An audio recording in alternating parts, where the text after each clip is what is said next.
Hello, welcome back to Mark's House and Garden UK. If you've been following my channel recently, you'll know that I'm about to make radical changes to my wildlife pond.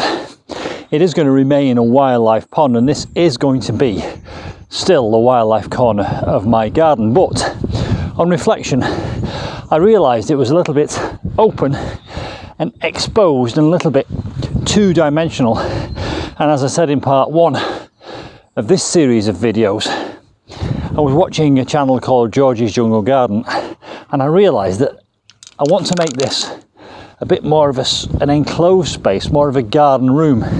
So I've come up with an idea, and you've just seen me marking out the path that I want to retain around the edge of my wildlife pond. I want to retain this path so that I can get around it with my ride-on mower and mow it. But to the outside of that path, I'm going to dig a moat. And tomorrow my neighbour is coming around with his mini digger. I dug that by hand using a spade and a wheelbarrow. I'm going to cheat on the moat. I'm going to borrow the services of my neighbour Mark and his mini digger. So there are one or two considerations I've had to take into account. There is a slight slope on this earth, on this ground. It goes from a high point up here to a low point down there. It is relatively flat, but over this distance, that slight slope is noticeable.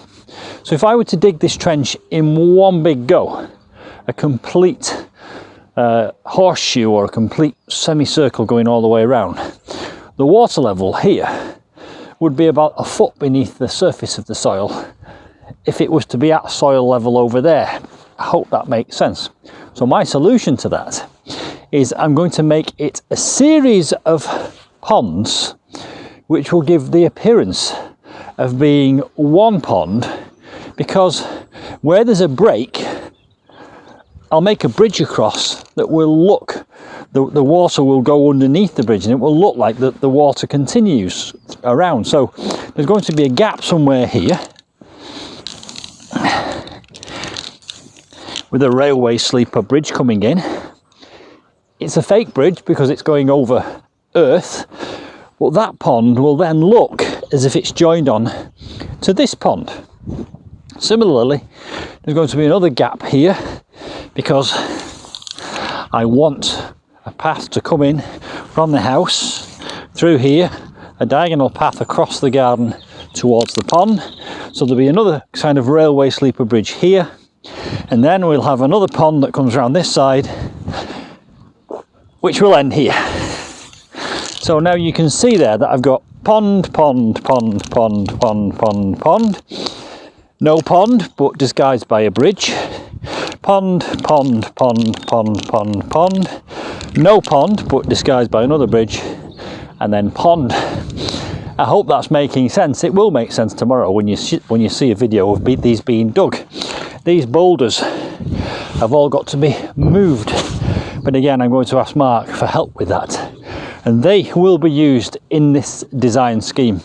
And I've got to say thank you to everyone who's contributed so far for the ideas for this, because I've had so many plant ideas, and every single one of your plant ideas I will be including.